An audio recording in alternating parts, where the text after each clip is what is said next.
Meghan publicly trashing her own docuseries in another interview. Prince Harry allegedly hates it. What's the real story behind, well, the problems engulfing the Sussexes once again? As ever, let me explain. Hi, good morning, Neil Sean here in the very heart of London. Nice to see you. Welcome one and all, and welcome brand new subscribers. You know, the word reality TV series has been bandied around now for the last few years, hasn't it? You know, and we all know, don't we, that reality TV is not reality at all. It's scripted content, you know, and then they build people up and try and make them into celebrities. When you have two people like Harry and Meghan, you would have thought that would have been a very simple thing to do, you know. After all, one's an ex-royal, one's a former cable TV actress. They should have some concept, at least, of how they wish to portray themselves. Now, when you look at big people who've made a lot of money via the world of reality TV, you could look at the people like RuPaul's Drag Race. That's described as sort of a reality TV show, but it's not really, you know, it's an entertainment show. It's drag queens with a panel and, you know, they get voted on or off. It's good fun entertainment, you know, very glitzy, very glamorous. Then, of course, you have the Kardashian clan, who've made absolute empires built on their weekly show where they reveal everything about their lives, marriages, divorces, fallouts, money-making schemes. Everything's put forward. Now, according to a very good source, this was not the sort of thing that Harry and Meghan wished to partake in. You know, the idea really, well, non-idea for Harry and Meghan was really to present themselves in a brand new light, you know, as hardworking members of the monarchy, in the hope that people would then revisit them and think, actually, they do good, they're wonderful for charity, they've won these numerous awards, and more importantly, have we all misjudged them? But the bigger problem was, as ever, there was simply not enough to put into that docuseries. Now, first out the traps was the first director, the first producer-director. They disappeared because they had, shall we say, to be putting it kindly, disagreements with both Prince Harry and Meghan Markle about the direction of their show.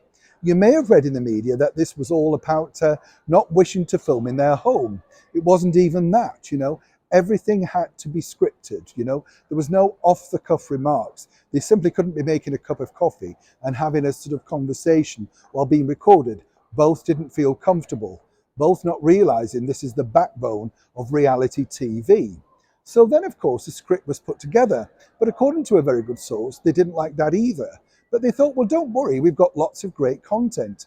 When they look back at the content, particularly the visit to New York, where Meghan threatened to read more of her children's books to people, and of course she refused to speak to the press. If you remember, while meeting the mayor of New York in that press call where she just said, thank you for asking, well, what is there, you know? Now, of course, a lot of people don't know what they filmed within those particular meetings.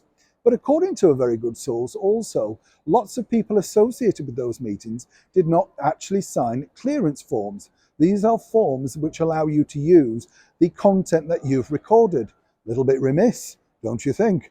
So now, of course, lots of that has had to be chunked and junked because really they can't put it out without them. Then step forward, they got a brand new producer-director. Seemingly things went well, and then that turned sour also.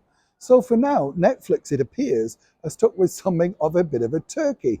Hence the reason they want to put it out to make sure they get some content out finally for their mega deal of which they've given Harry and Meghan. But moving forward, and this is the bigger problem, without their support, as I've said before, and the fact that Meghan Markle has publicly come out and said, you know, she hopes their story will be told in the way that she wishes, that's problematic.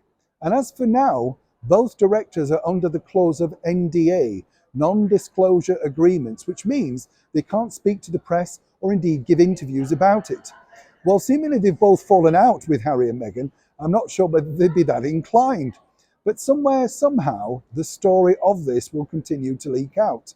What Netflix are hoping is that even bad publicity will make people tune in to what people are already describing as a car crash. But as ever, it's not Harry and Meghan's fault. But according to that very good source working closely with the couple, they've now disassociated themselves with the entire project, but wish it well. Basically, in showbiz terms, that means they're not happy with it, and they just hope that you and I forget about it very quickly as they march on to the next thing. Oh, and the next thing is the Hope and Ripple Award. They're hoping that people will focus on the latest picking up of an award rather than the docuseries that has taken over 2 years to complete, but seemingly has no viable content.